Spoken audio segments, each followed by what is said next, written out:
Fala galera! Eu quero fazer esse áudio aqui sobre as medidas executivas atípicas, né? Não quero dar uma aula a respeito, também não quero repetir aquilo que é dito em todos os livros, mas só trazer o contexto básico e depois dar uma pílula que é aquilo que ninguém fala, né? Que acho que é onde eu posso contribuir com essa união de direito, psicologia, economia, neurociência, aumentando o seu poder de persuasão em juízo e aumentando a eficiência da sua litigância. Contexto rápido, né?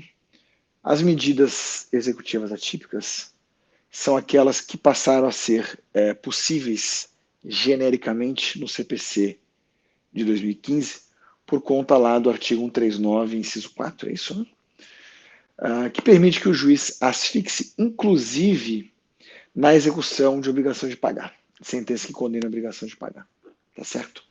Lá não existe nenhuma limitação, mas a nossa doutrina, extremamente atrasada nesse ponto, extremamente garantista, entendeu que é super majoritária, no sentido de que essas medidas atípicas seriam subsidiárias. Quer dizer, se a execução tradicional, né, no modelo penhora, avaliação, expropriação, não funcionar, aí você pode utilizar as medidas executivas atípicas. Vários juízes começaram a utilizar e os tribunais muitas vezes foram afastando foram anulando, reformando essas decisões, normalmente utilizando princípios genéricos como dignidade da pessoa humana, né? E assim por diante. Até HC, os tribunais concederam, o próprio STJ tem sido muito protetivo. Bom, enfim, se formou um posicionamento majoritário na jurisprudência, e tem um acórdão bem bacana da ministra Nancy Andrighi, dizendo que o juiz pode fixar as medidas atípicas, mas que elas devem ser subsidiárias, a decisão deve ser fundamentada, a medida deve ser proporcional, né? Então aí já vira aquela generalidade que a gente já sabe, e por fim, deve haver indícios de que a pessoa tem patrimônio, né? Quer dizer, eu tenho, além de eu ser um credor, né, cujo direito já está garantido, reconhecido e mesmo assim não foi implementado, eu preciso provar que o devedor possivelmente tem patrimônio. Quer dizer, não é o devedor que tem que provar que não tem patrimônio e por isso não pode cumprir a medida. Enfim. Mas esse é o contexto, já aqui com as minhas observações críticas acadêmicas apenas, obviamente, até porque no meu livro eu falo isso tudo.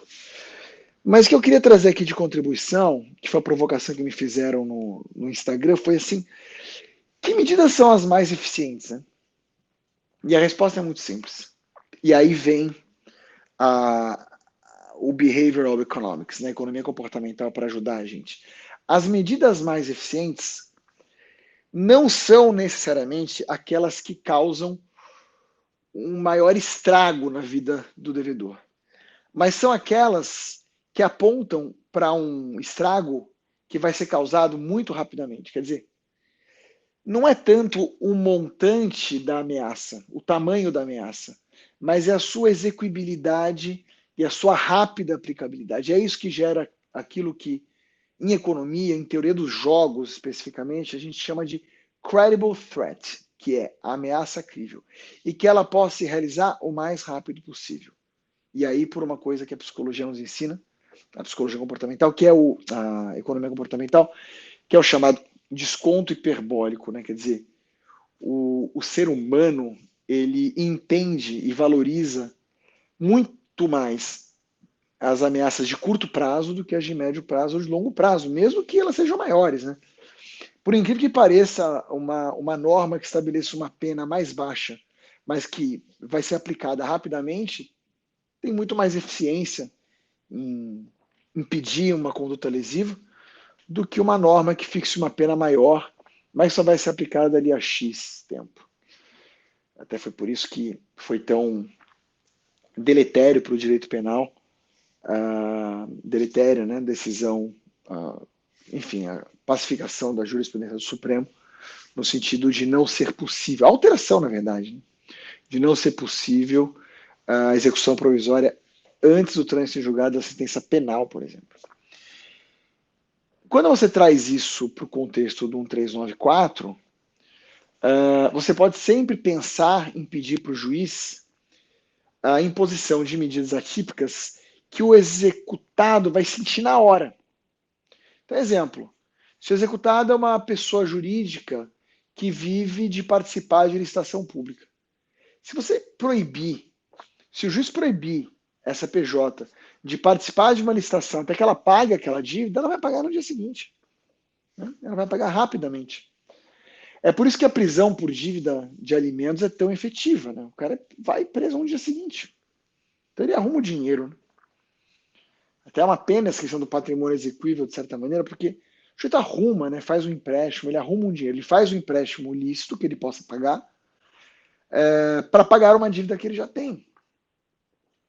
Quando o executado é a fazenda pública, é mais difícil, porque é um ente muito despersonalizado do ponto de vista humano.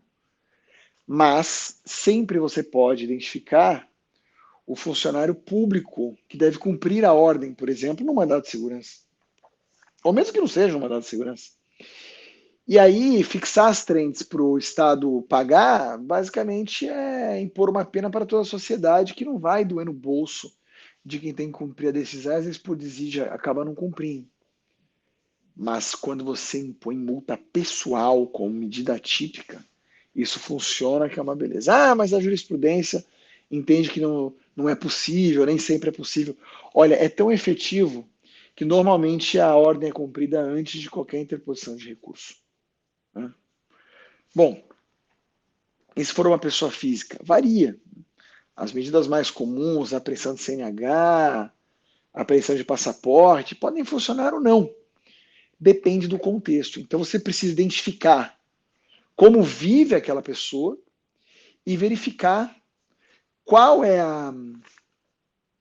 a limitação de direito, por exemplo, que dói mais, mas que ao mesmo tempo guarda uma proporcionalidade com aquilo que está sendo executado. Tá certo? Então, imagina, né, que uma determinada pessoa jogue golfe todos os dias de manhã e dali ela retira status, dali ela faz contatos que depois ela vai utilizar na vida profissional. Se eu impeço a pessoa de frequentar o clube de golfe, isso atinge a reputação dela no âmago, né? E para quem me acompanha, sabe a importância que eu dou para a reputação. Não sou eu que dou, né? A reputação tem uma importância incrível. É a maior descoberta da psicologia social do século XX, a importância da reputação, já diria o Pinker. Então, eu iria por aí. Eu iria na questão reputacional.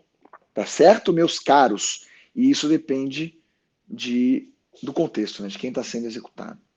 É isso, espero que vocês tenham gostado. Um forte abraço para todos vocês.